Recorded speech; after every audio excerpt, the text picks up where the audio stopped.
I think he was psychoanalyzing all culture, mainly the Christian culture, okay? But he definitely showed it applied to other cultures as well, okay? And certainly Edinger did, because in that lecture... So he implies, by bringing Yahweh in the beginning, he implies that it was incomplete to begin with. That it took a completion. There was an evolution of the way men were thinking about God. There was an evolution of it. Okay, so it's actually a historical, physical thing he's talking about. Right. I mean, whether Job actually existed as a human being or not, I don't think we'll ever know. But what definitely does exist is the story of Job. Okay, and so the story of Job represents, from a Jungian point of view, the time at which human beings recognize that, for the first time, that human beings bring something to the party. Okay, and what human beings bring to the party is morality. Okay, now, in some sense, that was already there in Judaism, because, mind you, Moses was, 700 years before Job. And so Moses issued the law, the Ten Commandments, right? 1,200 years before Christ.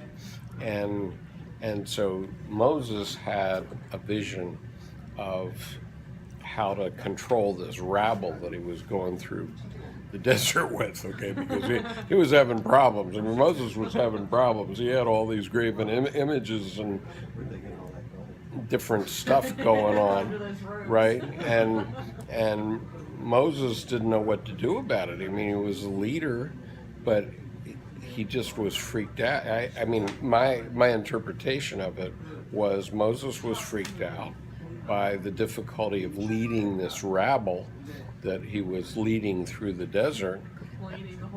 Complaining the whole way. Yeah, and they were working up to revolt against him and so on. And so he went off into the desert to think about it. And while he was there, he had a vision, and the vision was the Ten Commandments. And whether that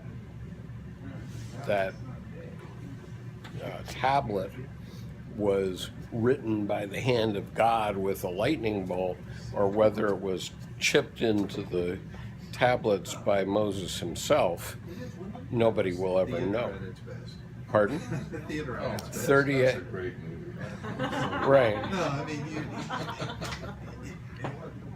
if you've got the unwashed masses there, you take something, you create theater. Sure, that's the way to get their attention, right? Yeah.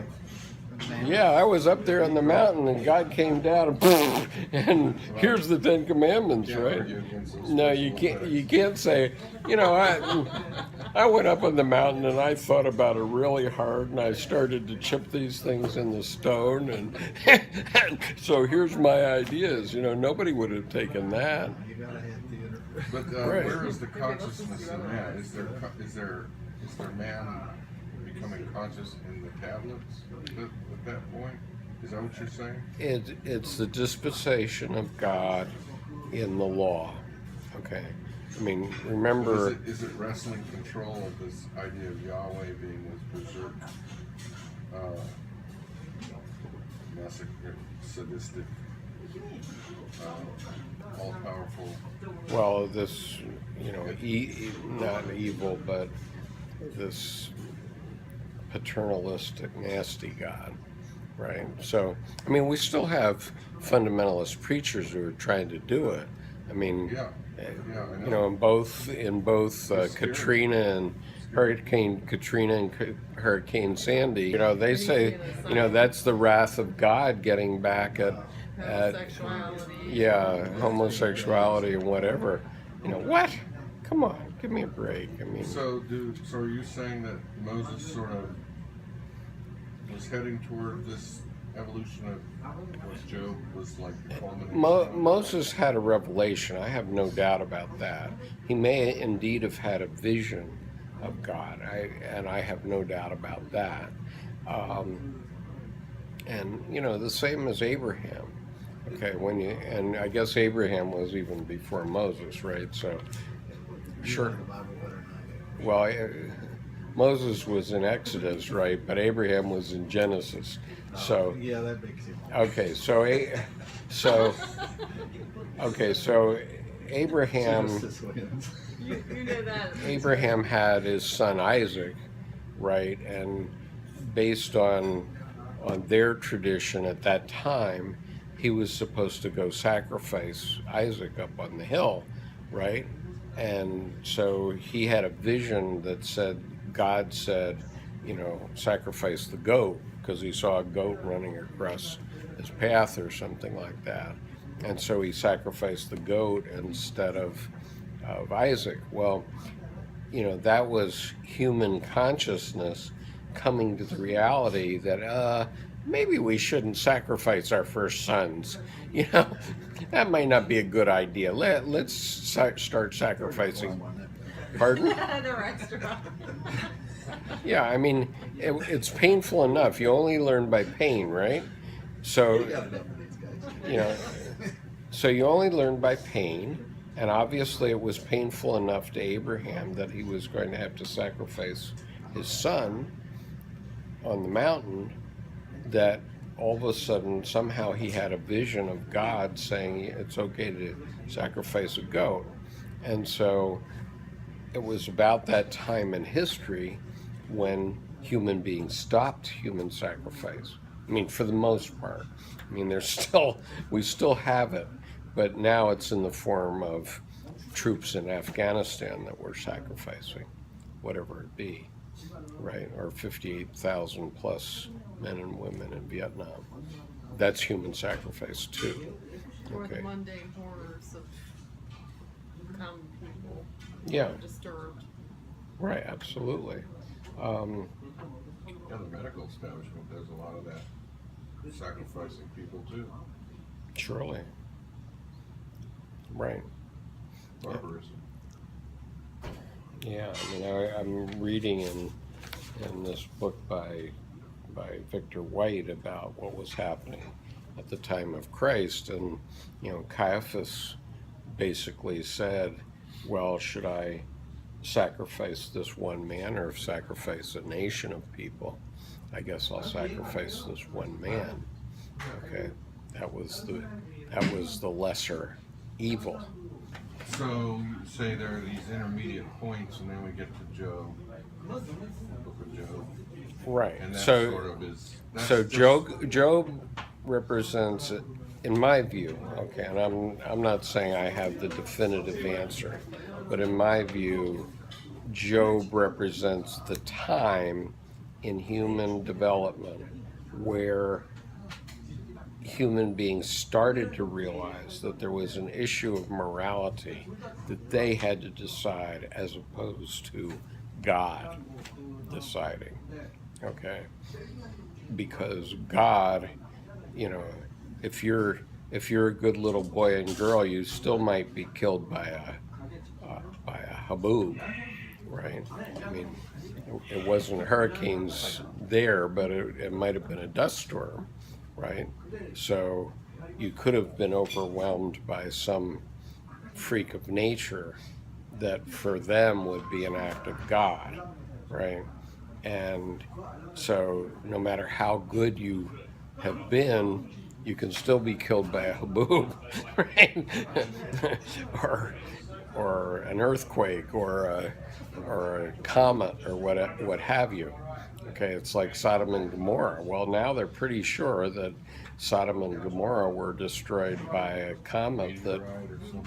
meteorite that ended up crashing into the Alps, and they even know where it is, and they found tablets by Sumerian astronomers who saw it going across the sky and traced it. I mean, there have been documentaries on that. So And what did this cause?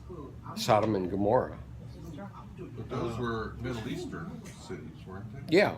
So it happened. It was Sumerians, in the Middle East. But I thought you said it landed in Switzerland. Well, the astronomers in the Middle East saw it go over, right, at a very low level, but it was, you know, a contrail or something going across the sky.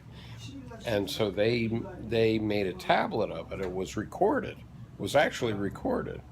And then, but its landing point was in the Alps, and they now can show where in the Alps it happened, where it landed finally. So how did they get to the story of Sodom and Gomorrah being destroyed by this thing? If it landed in Because Israel? there was an airburst over Sodom and Gomorrah. Oh, okay. Okay, and the They're airburst, going by at what, 25,000 miles an hour? right, and Rocks. like it hit the atmosphere or something Oh. over, maybe not all of it, but some part of it hit the atmosphere right over Sodom and Gomorrah. In And Russia recently, where it Yeah. was, Yeah, it's video. and it was the, Yeah. it Blows was out the windows. shock wave or whatever. Yeah. right, and so those things were just astronomical occurrences that those people didn't understand at that time. But okay, so we can So- explain them now. So Well, Jung, good it does, why but- did Jung write about these other precursors like Moses and Abraham at all, or did he skip over them? Say it again. Did Jung did he skip over these predecessors like Moses and who was the other one you mentioned? I have to say that Abraham. I think the Abraham one was my aha moment. I don't remember Jung saying that. But it's good. It's good. It's valid. It I mean, makes sense. yeah, I mean that was just an intuition that I had because I'd read all of the Masks of God from Campbell, right? And so in Campbell, I mean, it's a bloody god awful mess, to be honest with you. I mean, primitive mythology, okay, which is volume 1 of the Masks of God, is a god awful mess. I mean, there's so much human sacrifice in that, and I mean, they would even have kings who, you know, once you got selected as a king, you would have a great time for 11 years, but at the end of that 11 years, man, they were going to sacrifice you on this platform in a very bloody ritual, right? And that was the payback for, you know, okay, you could have all the dancing girls you wanted for 11 years, but when it was over, and you were going to be sacrificed. I mean, among many others. I That mean, last year must have been really depressing. I think I would kill myself with. But did Yeah. they kill the women to go with them? Is there? I'm not sure. In that particular one, I'm not sure, but Okay. That's, I've seen that. Yeah. but certainly the Chinese did that. I mean, I've been in the Ming tombs, the one Ming tomb that's open. You know, they found in, I don't know, 1952 or something, they found the 11 Ming tombs. They've only opened one because when they opened it, all the cadavers that were in it disintegrated in 24 hours. Okay, but I've been in that one twice, and that one they did seal it off, and the concubines were all killed as well as, you know, the emperor died, but the concubines all sacrificed themselves, and they just sealed it off, and there was no air down there, and they died. So I mean, the Chinese were doing it all over the world, human sacrifice to propitiate God. Okay. There's no guarantee that humanity won't go back to that. Well, certainly there's no guarantee. If we have thermonuclear war, we're going to be back to sticks and stones. We'll get to start all over again. Right. Somebody will remember how to check those lives. Right. And, you know, so the only thing, Align yourself with the preppers. you know, the only thing that's different now that from then is that things like we're making this video, and so people all over the world are seeing these videos. 69 countries, by the way, have seen one or more of these videos. So do you think did Jung just discuss anywhere why he chose Joe to make his case? I don't remember. Or an intuition? I really don't remember, although I think I don't remember seeing anything that specifically says why he decided on the Book Is of it just Job. because it's stuck in his craw? And he I think worked it's it out? stuck in his craw because it didn't seem rational. Okay. It is such a bizarre story, though. Yeah, it's a bizarre story, and it didn't seem reasonable. And why is God being so nasty to Job anyway? Okay, and that is a question that sticks in the craw of most Christians if you read it, or even Jews, right? Because it's an Old Testament, and so it sticks in the craw of a lot of people that God was, God, if He's omniscient, why should He make a bet with Satan? It seemed capricious. Yeah, I mean, that's not fair and it's not moral. Anybody can see that. And so I think that he struggled with that.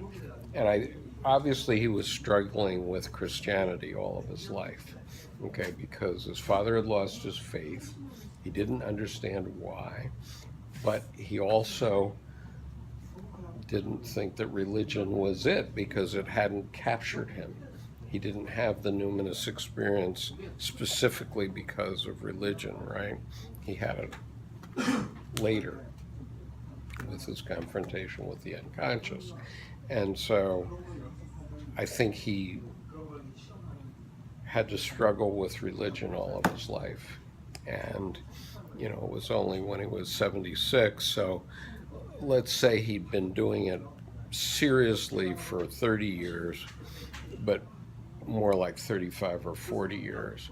And it was just Job never jibed with him. And so finally he said, I got it. I know what it is. And he just spit it out. This was a visionary experience for him, all I right? think Tony told him. Pardon? I think Tony told him. Was Tony still alive? Yeah, I guess she was. I guess she was still alive, and I'd be so curious to that would be interesting to know. to know the. I mean, that had to be intense. Number one, and it couldn't have been just purely physical. I mean, it would be great to have Tony Wolf's notes from her meetings with Jung. Okay, that would be so powerful. Do they Or exist? her I don't know if they exist. Well, that'd be Maybe a that'd be secret. good